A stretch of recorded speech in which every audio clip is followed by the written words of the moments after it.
Welcome back to the Deep Dive. Today, we're getting into a pretty serious incident with an Air Arabia A320. This was back in September 2018 at Sharjah. Right. The one where they actually accelerated for takeoff, full power, but in completely the wrong direction on the airfield. Exactly.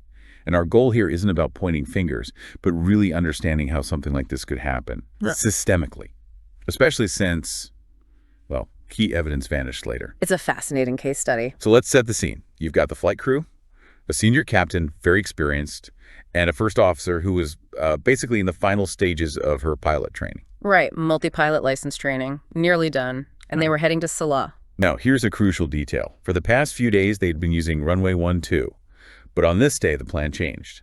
They were assigned runway 30. Okay.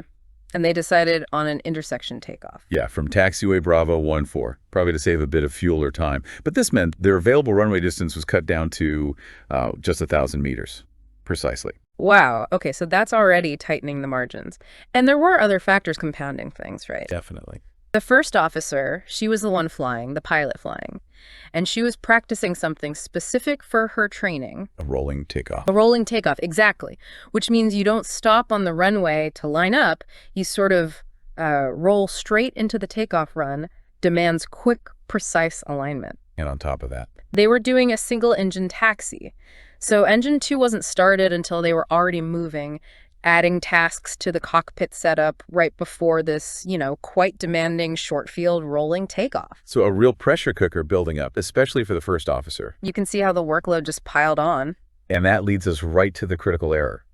They get takeoff clearance for runway 30. The first officer releases the brakes.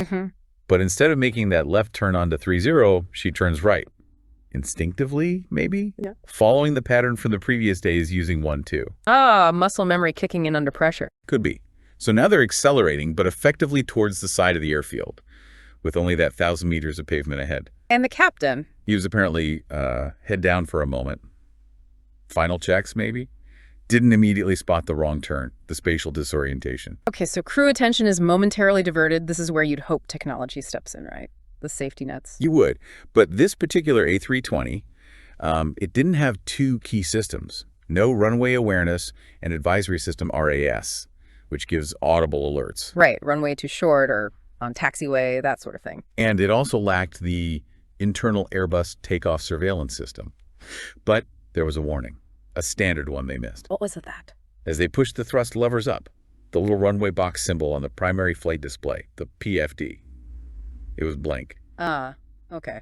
That's significant. A blank box basically means the aircraft's navigation system doesn't recognize a valid takeoff position. It's a huge red flag saying you're not where you think you are. And this happened around 50 knots, pretty early in the roll. But they missed it. Seems so. Then at 57 knots, the captain suddenly realizes. He grabs the controls. Okay, takes control. Now, the standard procedure here, especially at that low speed, would be reject takeoff, right? Absolutely. And simulations run later confirm they could have stopped, well, quite comfortably before running out of runway, even much later. But he didn't reject. No. He slammed the thrust levers to maximum 2 GA power and decided to continue the takeoff. Why? Any idea? The investigation suggests a powerful startle effect. He likely saw the display's threshold markings for the correct runway, 30, flashing past a beam in the aircraft. Suddenly, the end of their path seemed terrifyingly close. Yeah. Panic decision. Right, that tunnel vision kicks in. And the CRM aspects here, crew resource management, seem to have broken down too. Totally. The aircraft eventually staggered into the air, but only about 30 meters into the paved stopway, beyond the runway end. Oof. At 132 knots. It hit an approach-like structure, damaging one of the main landing gear wheels. And the first officer. The report says she essentially froze up. Overwhelmed by the stress, she kept forward pressure on her side stick, sort of fighting the rotation initially. And the captain didn't make the standard call out, my controls. No formal my controls call, no clear command like stop or reject. Just took over physically, adding to the confusion in a critical moment. Just a cascade of errors and miscommunications. It really was. But maybe the most, let's say, procedurally shocking part comes after the incident itself. Go on. Despite hitting the light, damaging the gear, and the first officer clearly being, severely shaken by the whole thing. Yeah. The captain made the decision to continue the flight, all the way to Salah in Oman, and then fly the aircraft back to Sharjah later. Wait, they completed the round trip after that takeoff? They did. And the consequence, The cockpit voice recorder, the CVR, works on a 2-hour loop. Ah, so the long flight duration Completely erased the recording of the actual incident. The takeoff, the crucial moments of confusion, the communication breakdown, all gone. It massively hampered the investigation. Wow.